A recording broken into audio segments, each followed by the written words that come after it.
Hi all! Everything in my video is pulled from the public domain, and I am using them under the Fair Use, Fair Dealings guidelines. Everything I say is my own opinion. You should look into this information for yourselves, but I'm pretty sure I'm right. Morning, everybody. All right, you guys, we have a PayPal update, we have a Fin update, and we have a lot of royal news. So let's just jump in with both feet and get there, shall we? Let's go. All right, we're going to start with a couple of updates. First of all, I saw something on Twitter about PayPal charging for misinformation or whatever. Anyway, as you can see, I wrote to PayPal, and this is what you can see, what they wrote back to me. PayPal is not fining people for misinformation. So when you see those posts on Twitter, that is inaccurate information, okay? So just ignore. All right, let's move on to our Fin update.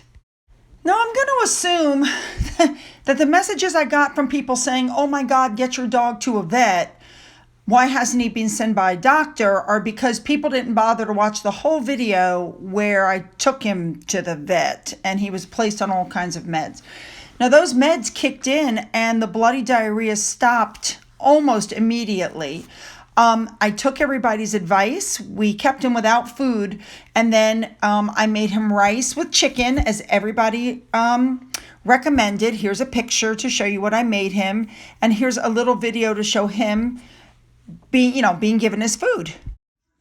Finn, it's time for your chicken and rice. He's hungry. Good boy. What a good boy. He did not lack for energy. We took him on a walk. Here he is at the door about to go out. Watch this. You want to go out? Let's go. Come on. Woo! Somebody's excited and ready to go. Oh, feeling better today? Yes, we are. Yes, we are. What a good boy. Sit.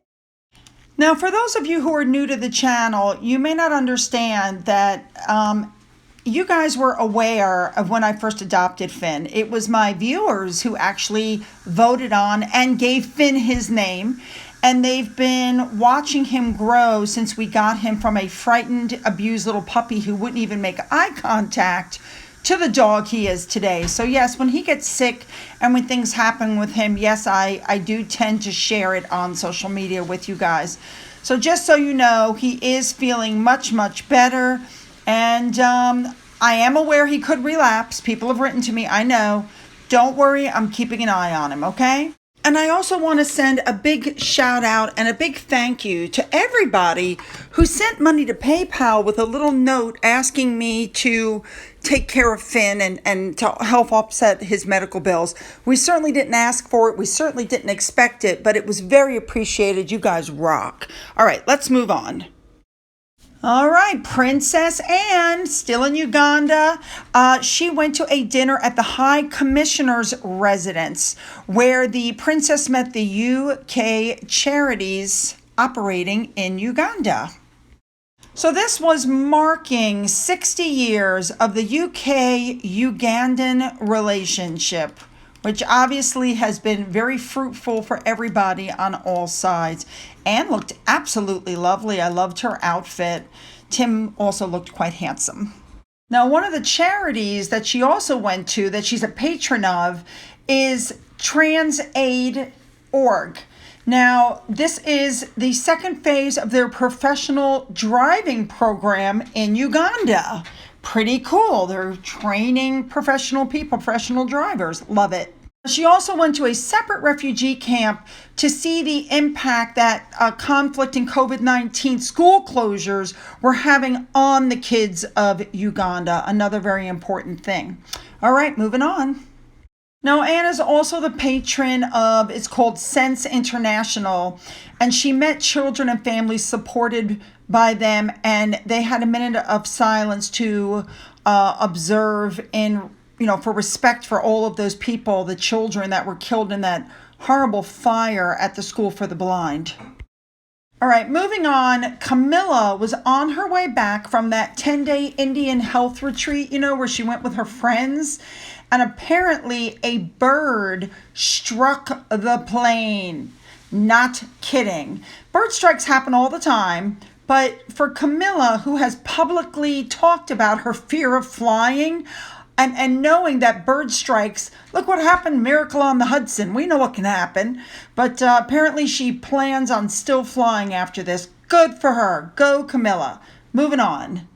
All right, Mike Tindall is going on a show. I'm a Celebrity, Get Me Out of Here. Apparently they're putting him in the middle of the jungle. I don't know. I'm sure it's very much like one of the shows that we have here in the United States. And everybody's like, oh, the royal family's so upset about it. No, I don't think they are. And let me tell you why. Mike Tindall, first of all, is not a working royal. Number two, he is not a...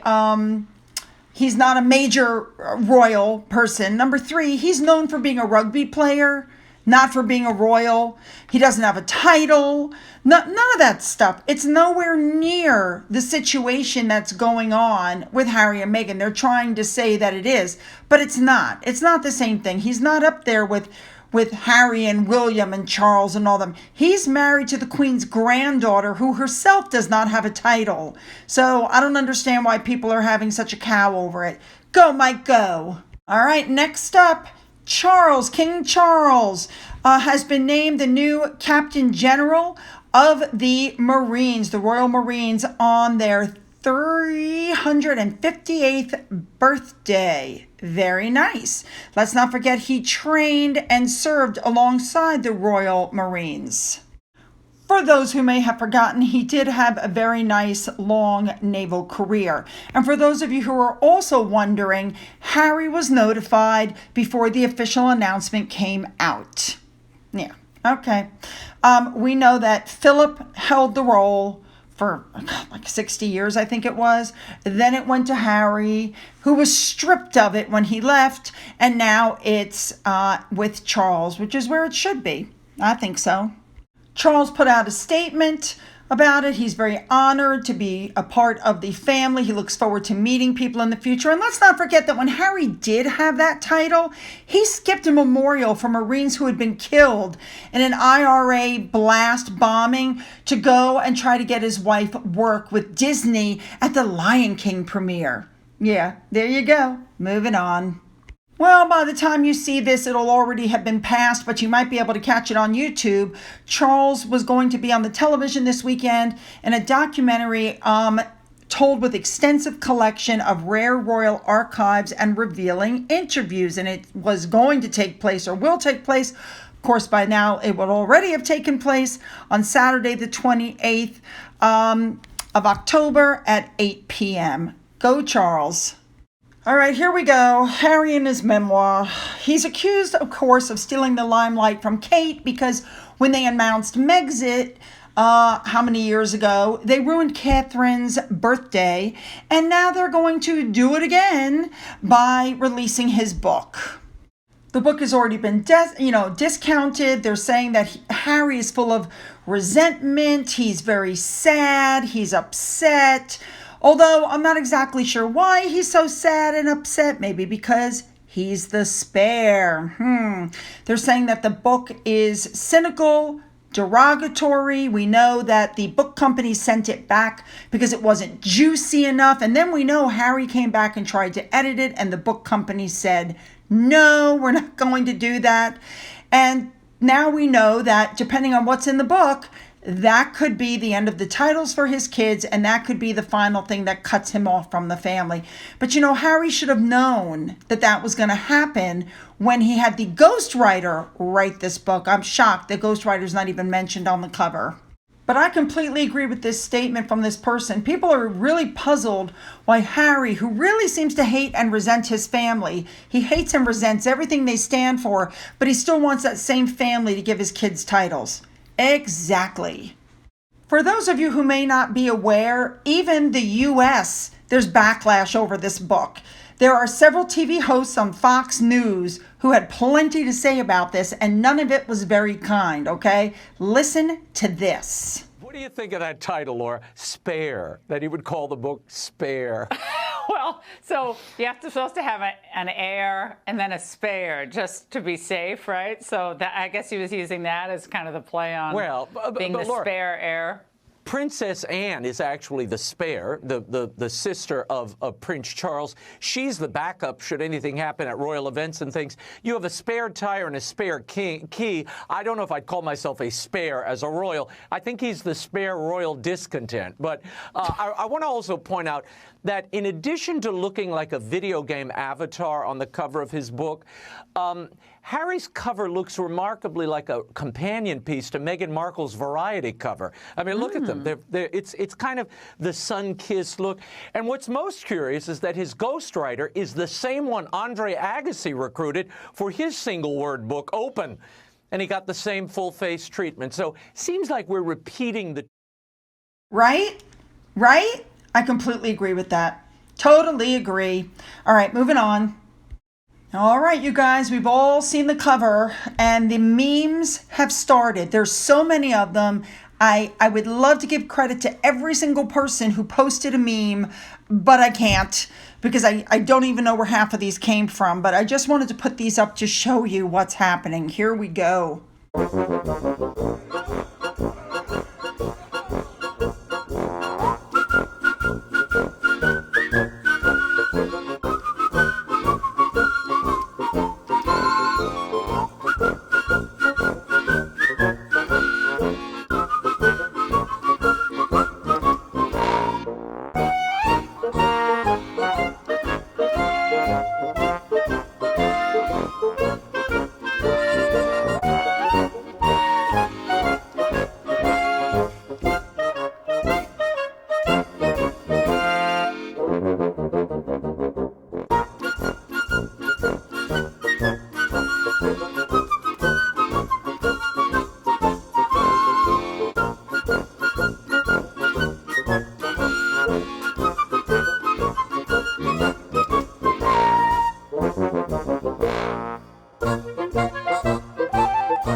Now, with that said, I have to agree with Millie here. He was a prince of the UK, son of the king, brother to the future king. He had unearned opportunities and privileges that he was blessed with that were unimaginable, and yet he still has found an angle to try to paint himself as a victim. And all you can say is, thank God he wasn't born first. Now, with all of that, Conscious wrote that if anybody doesn't see anything wrong with that book, then the world has really gone bonkers because he has low self-esteem, no courage, he's jealous, he's bitter. But what really gets me is where they wrote here that he lacked love, attention, and care. Okay, that is incorrect. And I'm saying that's incorrect because I agree with what the Caribbean prince here wrote. The palace did help Harry. They helped him build and launch Tindall. They helped him build and launch We Are Invictus. He was made the president of the Queen's Commonwealth Trust. You know, he was given a lot of responsibility and he had the opportunity and the time to build what he wanted, and he pissed it all away, essentially. No, he's not the first boy in the world to lose an important parent that you have to share with the universe. But, you know, these kids didn't grow up to be liars and manipulators. Instead, they grew up and kept their promise of legacy alive. You know what I'm saying? He could learn a lot from those people. Now, with all of that said, Bluesy, I agree with you too. A truly loving spouse would encourage you to talk privately with your family, sort out your differences. Only an opportunistic spouse would encourage you to lie and air your grievances publicly for money and fame with zero regard for anyone's feelings but your own. Spot on. And now their PR is putting stuff out like this. Harry and Meghan are going to snub the Christmas invite with their relations. I think it's very crazy of them to think that they would be getting a Christmas invite with the relations. I don't think the family has any intention of inviting them for Christmas. None. And I also agree it may be very possible that they will not be at the coronation. They may be sidelined because, you know, Charles doesn't want them talking about them. Charles wants to be the center of attention. It's his coronation. Yeah, they shouldn't be banking on that yet either. And I have to tell you that I was absolutely, I don't know, there's something about this article. Is Prince Harry any better than Netflix? I'm going to say no, he's not. Because all he's done since he left is milk his mother's memory for money. And that's what Netflix is doing. And Harry is taking money from the very company that at this moment is recreating her death scene for money. So no, he's not any better than Netflix. At least I don't think he is. All right, I want to say that one of the comments that you guys left, or that several people left, was that the spare doesn't have a pair. I agree. Good comments. Those are the kind of comments I like. Keep them coming. Mark them down. Please don't forget to double check and make sure that if you've already hit the subscribe button, that you're still subscribed. If you haven't hit the button, go ahead. Hit the button. You know you want to. Don't forget you can follow me on Twitter, Getter, Rumble, Patreon, and you can email me. All of my information and the links to everything are in the description box. For those of you who have donated money through my coffee fund and through the thanks button, thank you so much. And as always, you guys, have a great day.